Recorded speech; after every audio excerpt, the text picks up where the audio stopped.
बिस्मिल्लाहिर्रहमानिर्रहीम। दोस्तों अस्सलाम वालेकुम। आज की इस वीडियो में हम कंप्यूटराइज्ड अकाउंटिंग पीच ट्री का लेक्चर नंबर 2 डिस्कस करेंगे।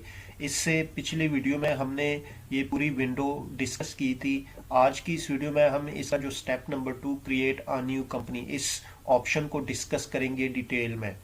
तो वीडियो को स्टार्ट करने से पहले अगर आपने हमारे चैनल को सब्सक्राइब नहीं किया तो जल्दी से सब्सक्राइब कर ले और साथ में बेल आइकन को भी प्रेस कर दे ताकि आपको हमारी वीडियोस की लेटेस्ट नोटिफिकेशन भी मिलती रहे। तो वीडियो स्टार्ट करते हैं। Create a new company, basically यहाँ पे क्रिएट अ न्यू कंपनी से मुराद है कि अगर आप अपनी कंपनी का डाटा इस सॉफ्टवेयर में मेंटेन करना चाहते हैं तो यहाँ पे आपको एक कंपनी क्रिएट करनी पड़ेगी। यानी आपको जो आपकी कंपनी की बेसिक इंफॉर्मेशन है वो इस सॉफ्टवेयर में एंटर करना पड़ेगा। तो हम इस ऑप्शन पे क्लिक करते हैं तो ये हमारे पास एक विंडो ओपन होगी, welcome to Peachtree accounting new company setup. अब ये हमारे पास कुछ ऑप्शन है जिसको हम वन बाय वन करके डिस्कस करेंगे। सबसे पहले यहाँ पे हमारे पास your company name and address, यानी आपको अपनी कंपनी का नाम और एड्रेस कंप्लीट एंटर करना पड़ेगा। उसके बाद यूर चार्ट ऑफ अकाउंट्स, ये भी आपको मेंटेन करने पड़ेंगे। उसके बाद your accounting period, your posting method, your accounting periods. ये बेसिकली हमारे पास 5 ऑप्शन है। इन पांचों ऑप्शन को हम डिटेल में डिस्कस करेंगे। तो अब आपको इसके बाद नेक्स्ट करना पड़ेगा। नेक्स्ट करने के बाद आपके पास ये विंडो आ जाएगी। अब देखिए ऊपर लिखा हुआ है कंपनी इंफॉर्मेशन। तो सबसे पहले आपको अपनी कंपनी का नेम एंटर करना पड़ेगा। अब यहाँ पे आप 39 यानी 39 करैक्टर यहाँ पे लिख सकते हैं। यहाँ पे हम अपनी कंपनी का नाम कैसर एंड को, ये हमारी कंपनी का नाम है। आपने यहाँ पे कंप्लीट नाम एंटर कर लेना है। जो आपके ब्रोशर पे या विजिटिंग कार्ड पे कंपनी का नाम होगा वो आपने यहाँ पे एंटर कर देना है। उसके बाद आपके पास address line number 1, address line number 2, यानी आपने लाइन नंबर 1 और लाइन नंबर 2 जो एड्रेस का है इसमें अपनी कंपनी का कंप्लीट एड्रेस लिखना है कि आपकी कंपनी कहाँ पे है। अब यहाँ पे मैं लिखता हूं लाहौर पाकिस्तान। अगर आपकी कंपनी का एड्रेस काफी लेंथी हो, फर्स्ट लाइन में कंप्लीट ना हो, तो आप दूसरी लाइन में भी उसको लिख सकते हैं। अगर आपकी कंपनी के 2 एड्रेस हो, अब 2 एड्रेस ऐसे के हो सकता है आपकी कंपनी का जो यूनिट है वो लाहौर में और उसका जो हेड ऑफिस है वो कराची में है, तो आप दोनों एड्रेस जो है यहाँ पे लिख सकते हैं, मेंशन कर सकते हैं। उसके बाद आपके पास यहाँ पे सिटी के आपकी जो ये कंपनी है किस शहर में है, यहाँ पे हमारी सिटी है लाहौर। उसके बाद आपने स्टेट के कहाँ पे है आपका, आप यहाँ पे 2 एब्रीवेशन लिख सकते हैं। चूंकि हमारी कंपनी लाहौर में है तो ये पंजाब, पीजे पंजाब। और उसके बाद आपके पास जिप कोड के जो आपने यहाँ पे एक सिटी लिखा हुआ है इसका जिप कोड क्या है। अब यहाँ पे जो आपने ये सिटी लाहौर लिखा है इसका जिप कोड क्या है ये आपको इंटरनेट से भी मिल जाएगा। यहाँ पे हमारे पास है 54000 इसका जिप कोड है। उसके बाद आपने अपनी कंट्री का नाम लिखना है, जहां पे जिस मुल्क में आपकी कंपनी है, पाकिस्तान। उसके बाद आपने अपनी कंपनी का टेलीफोन नंबर लिखना है। उसके बाद फैक्स नंबर लिखना है अगर है। उसके बाद आपने अपनी कंपनी बिजनेस टाइप सेलेक्ट करना है कि आपकी कंपनी किस टाइप की है। देखिए यहाँ पे कारपोरेशन है, स्मॉल कारपोरेशन है, पार्टनरशिप है, सोल प्रोप्राइटरशिप है या लिमिटेड टी कंपनी है। इनको इंशाल्लाह हम नेक्स्ट वीडियो में डिटेल से डिस्कस करेंगे। तो यहाँ पे हम सेलेक्ट करते हैं सोल प्रोप्राइटरशिप। उसके बाद हमारे पास फेडरल एम्प्लॉयर आईडी नंबर अगर होगा वो आपने यहाँ पे मेंशन कर देना है। उसके बाद स्टेट एम्प्लॉयर आईडी अगर आपके पास कोई होगा तो वो भी आपने यहाँ पे मेंशन कर देना है, लिख देना है। उसके बाद स्टेट अनएम्प्लॉयमेंट आईडी अगर आपकी कंपनी का कोई है तो लिख दे, अगर नहीं है तो रहने दे। उसके बाद अगर आपकी कंपनी का कोई वेबसाइट है तो वो भी यहाँ पे आप लिख सकते हैं और ईमेल भी यहाँ पे लिख सकते हैं अगर कोई ईमेल एड्रेस है। उसके बाद आपने नेक्स्ट कर देना है। नेक्स्ट करने के बाद आपके पास आएगा चार्ट ऑफ अकाउंट्स। अब बेसिकली यहाँ पे चार्ट ऑफ अकाउंट से क्या मुराद है? चार्ट ऑफ अकाउंट से मुराद है कि जब आपकी कंपनी अपने अकाउंट्स मेंटेन करेगी, अकाउंट्स मेंटेन करते वक्त जितने अकाउंट्स यूज करेगी उन अकाउंट्स के मजमूए को हम चार्ट ऑफ अकाउंट्स कहते हैं। अब हमारे पास जिस तरह 5 हेड है, एसेट्स, एक्सपेंस, लायबिलिटी, कैपिटल और रेवेन्यू, यानी ये 5 हमारे पास अकाउंटिंग हेड है। हमारी पूरी अकाउंटिंग इन्हीं हेड के इर्द गिर्द घूमती है। तो आप जब भी अपने अकाउंट्स या ट्रांजैक्शन करेंगे तो आपका जो अकाउंट होगा वो इन्हीं 5 में से किसी ना किसी में यानी फॉल करेगा।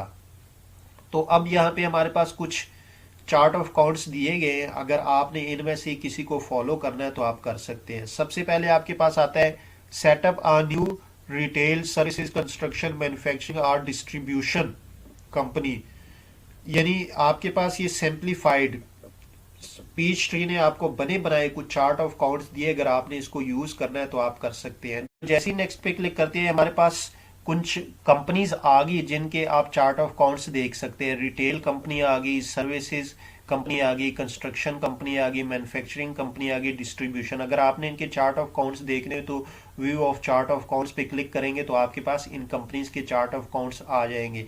अगर आप इसको यूज करना चाहेंगे फिर आप नेक्स्ट करेंगे तो आपके पास वो चार्ट ऑफ अकाउंट्स ऑटोमेटिकली आपकी कंपनी में वो लोड हो जाएंगे।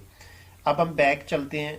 उसके बाद दूसरे नंबर पे हमारे पास आता है setup a new company using a extensive chart of accounts from one of many sample companies, यानी अगर आपने जो है किसी सैंपल के तौर पे चार्ट ऑफ अकाउंट्स यूज करने हो किसी कंपनी के, तो आप इस ऑप्शन पे क्लिक करने के बाद नेक्स्ट पे क्लिक करेंगे तो आपके पास ये देखिए। अब फर्दर हमारे पास पहले 5 कंपनी उस पहले ऑप्शन में थी, अब यहाँ पे हमारे पास फर्दर उन्होंने उस कंपनीज को डिवाइड कर दिया। अब जिस तरह ये देखिए हमारे पास अकाउंटिंग कंपनीज आ गई, एडवर्टाइजिंग एजेंसीज आ गई, एक्सेट्रा वगैरह वगैरह। ये देखिए हमारे पास आपने वैसे किसी भी कंपनी के अगर चार्ट ऑफ अकाउंट्स लेने हो तो आप इस को सिलेक्ट करके और यहाँ से view of chart of accounts पे क्लिक करेंगे तो आपके पास वो चार्ट ऑफ अकाउंट्स आ जाएंगे और आप उसको लोड कर सकते हैं अपनी पीच ट्री में।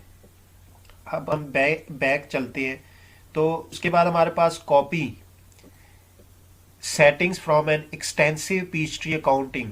अगर आप तीसरे ऑप्शन को यूज करना चाहते हैं यानी चार्ट ऑफ अकाउंट्स बने बनाए उठाना चाहते हैं तो आप नेक्स्ट करेंगे तो ये देखिए हमारे पास ये 2 कंपनीज है, तो यहाँ पे हमारे पास इनके चार्ट ऑफ अकाउंट्स आ गए। ये देखिए हमारे पास ये स्टोन आर्बोर जो है इस कंपनी के ये चार्ट ऑफ अकाउंट्स आ गए। इसी तरह अगर आप ऊपर वाली कंपनीज के चार्ट ऑफ अकाउंट देखने हो तो view of chart of accounts पे जाएंगे तो ये उनके चार्ट ऑफ अकाउंट्स आ गए। अगर आपने इसको यूज करना है तो नेक्स्ट करेंगे तो आपके पास ये ऑटोमेटिकली आपकी कंपनी में लोड हो जाएंगे, क्योंकि हमें ये भी नहीं चाहिए, हमने इसको यूज नहीं करना। इसके बाद हमारे पास ऑप्शन है convert a company from another accounting program, यानी अगर आप किसी और अकाउंटिंग सॉफ्टवेयर से पीच ट्री में अपनी कंपनी के अकाउंट्स को कन्वर्ट करना चाहते हैं तो आप इस ऑप्शन को यूज करेंगे। उसके बाद हमारे पास लास्ट पे आता है बिल्ड यूर ओन कंपनी, यानी आप अपनी मर्जी से अगर चार्ट ऑफ अकाउंट्स मेंटेन करना चाहते हैं तो आप इस ऑप्शन को यूज करेंगे। तो चूंकि हम न्यू कंपनी क्रिएट कर रहे हैं तो इसलिए हमें ये लास्ट वाली ऑप्शन जो है इसको सिलेक्ट करना पड़ेगा, यानी हम बिल्ड योर ओन कंपनी वाले ऑप्शन को सिलेक्ट करेंगे। उसके बाद हम नेक्स्ट करेंगे तो हमारे पास अकाउंटिंग मेथड। अब बेसिकली अकाउंटिंग मेथड से यहाँ पे मुराद है कि आप अपने बिजनेस को कैसे रन करना चाहते हैं, यानी आप किस तरह अपने बिजनेस की एक्टिविटीज परफॉर्म करना चाहते हैं। यहाँ पे हमारे पास 2 मेथड है, एक हमारे पास अक्रूवल मेथड है और दूसरा हमारे पास कैश मेथड है। अब अक्रूवल मेथड से यहाँ पे मुराद है income is recorded as you invoice customer, यानी आप इनकम रिकॉर्ड करेंगे जब आप अपने कस्टमर को इनवाइस इशू कर देंगे। And expenses are recorded when you receive bills from vendor, यानी आप एक्सपेंसेस रिकॉर्ड कर देंगे जब आप किसी से बिल रिसीव करेंगे।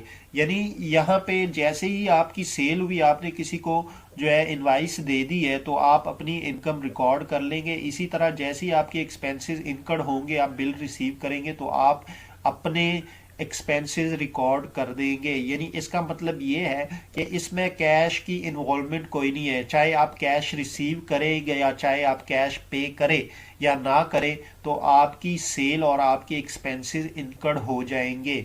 लेकिन दूसरे मेथड पे हमारे पास है कैश बेस।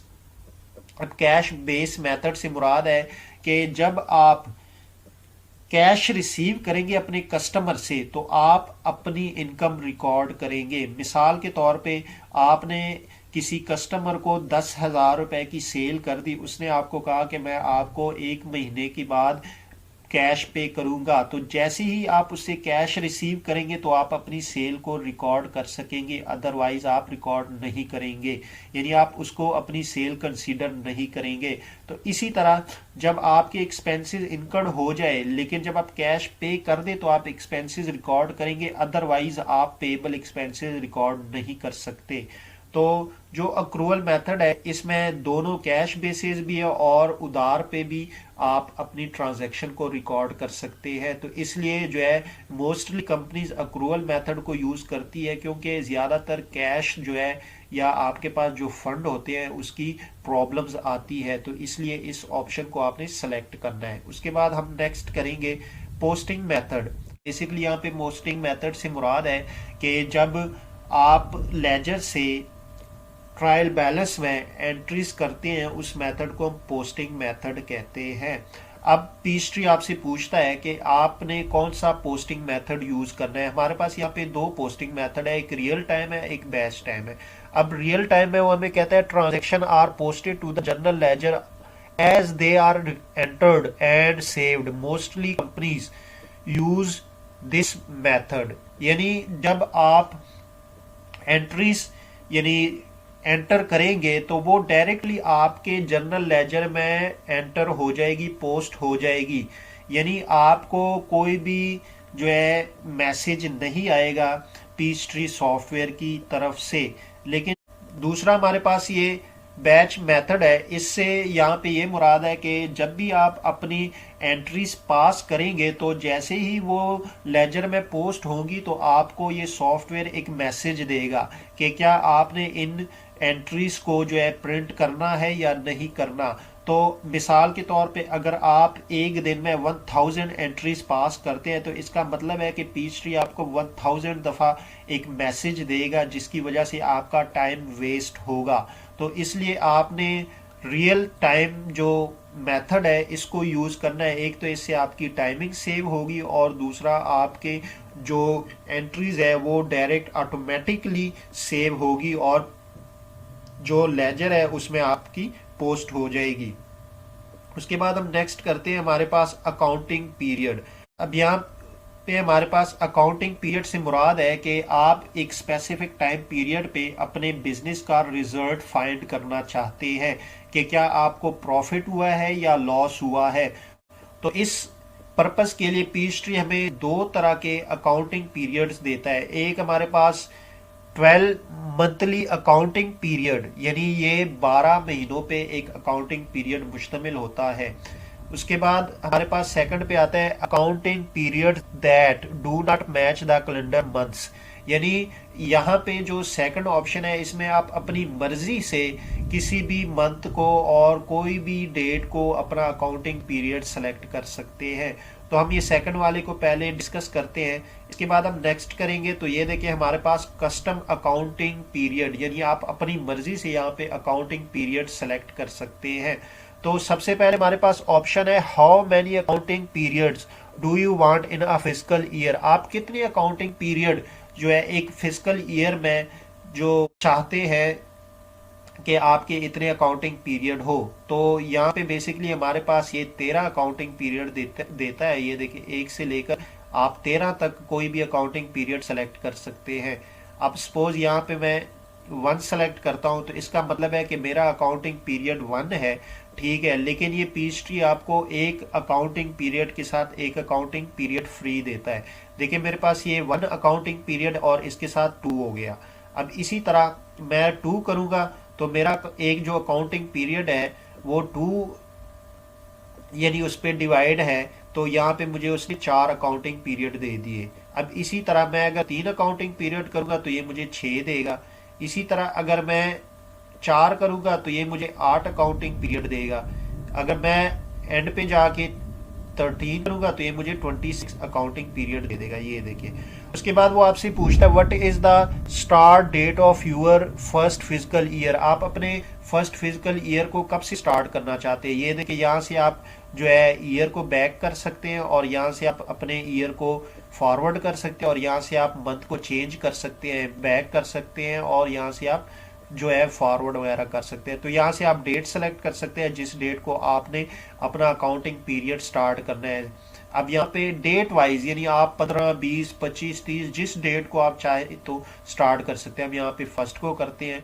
अब नेक्स्ट ऑप्शन है हमारे पास what is the first year you will be entering payroll data, यानी आप अपने पे एम्प्लॉयज को जो पे देंगे वो किस ईयर में देंगे। तो जिस ईयर में आप अपने अकाउंट्स का डाटा मेंटेन करेंगे उसी ईयर में आप पेरोल भी देंगे। तो यहाँ से आप वो ईयर सेलेक्ट कर लेंगे। हमने चूंकि 2018 में तो यहाँ पे अपना डाटा जो है वो स्टार्ट किया है तो हम यहाँ पे 2018 सेलेक्ट कर लेंगे। उसके बाद लास्ट पे कहता है what is the first period you will be entering data. अब यहाँ पे देखिए, आप अपनी कंपनीज का जो डाटा है वो कब रिकॉर्ड करना चाहते हैं, एंटर कब करना चाहते हैं इस सॉफ्टवेयर में। बेसिकली आपका अकाउंटिंग पीरियड स्टार्ट होना और चीज़ है और डाटा रिकॉर्ड करना और चीज़ है। यहाँ पे सपोज हमने जो अपना अकाउंटिंग पीरियड स्टार्ट किया है वो 1 दिसंबर 2018 से किया है, लेकिन हम चूंकि डाटा रिकॉर्ड करना चाह रहे हैं तो वो है मार्च 2019 में। तो इसका मतलब ये हुआ कि हमारा अकाउंटिंग पीरियड तो दिसंबर 2018 से, लेकिन डाटा हम कब से स्टार्ट कर रहे हैं वो मार्च 2019 से। तो जो हमारे 3 मंथ थे दिसंबर, जनवरी, फरवरी वो निल गए और अब मार्च में जो हम अपना डाटा रिकॉर्ड करेंगे तो उसको हम कहते हैं एंटरिंग डाटा। अब चूंकि हमारा ये मेन टॉपिक नहीं है तो इसलिए हम बैक चलते हैं तो हम ये 12 ईयर अकाउंटिंग पीरियड को डिस्कस करते हैं। बेसिकली हम अब नेक्स्ट करते हैं। तो नेक्स्ट करने के बाद हमारे पास इस तरह की विंडो आ गई। यहाँ पे है मंथली अकाउंटिंग पीरियड, यानी आप किस तरह मंथली अकाउंटिंग पीरियड को यहाँ पे सिलेक्ट कर सकते हैं। सबसे पहली ऑप्शन है when do you want your first physical year to start. आप कब से अपना फर्स्ट ईयर स्टार्ट करना चाहते हैं। तो यहाँ पे आप जस्ट मंथ सेलेक्ट कर सकते हैं। तो यहाँ से हम स्टार्ट करते हैं 1 जनवरी 2019। तो जैसे ही हमने जनवरी 2019 को सिलेक्ट किया तो ये जनवरी 2019 से लेकर 12 महीने काउंट करेगा। तो ऑटोमेटिकली दिसंबर 2019 हमारा जो है क्लोजिंग पीरियड आ जाएगा। उसके बाद कहता है what is the first month you will be entering data. अब आप अपना डाटा किस मंथ से जो है एंटर करना चाहते हैं। तो ये देखें, हम चूंकि जनवरी में ही करना चाहते हैं तो हम इसको सेलेक्ट कर लेंगे। उसके बाद कहता है what is the first you will be entering payroll. आप पेरोल किस ईयर में जो है देना चाहेंगे या एंटर करना चाहेंगे। लास्ट में हमारे पास है what is the first year you will be entering payroll, यानी आप अपनी जो पेरोल है या जो आप एम्प्लॉइज को सैलरीज देते हैं वो किस ईयर में एंटर करेंगे। तो देखें, जिस पीरियड में आप डाटा एंटर करेंगे तो उसी ईयर में आप सैलरीज भी देंगे। तो यहाँ पे चूंकि हमने सेलेक्ट किया है जनवरी 2019 तो ये देखिए यहाँ पे भी हमारे पास जो 2019 को ही हमें सेलेक्ट करना पड़ेगा। तो सेलेक्ट करने के बाद हम नेक्स्ट करेंगे।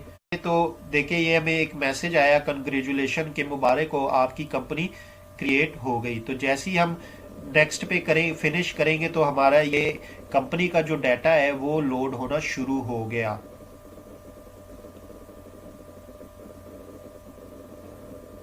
अब ये हमारी कंपनी क्रिएट हो गई। ये देखिए ऊपर जो नाम आ रहा है Peachtree accounting Kaiser and Co, ये हमारी कंपनी का नाम है, इसको हम टाइटल कहते हैं। अब इंशाल्लाह नेक्स्ट वीडियो में हम इसको फर्दर जो है डिस्कस करेंगे।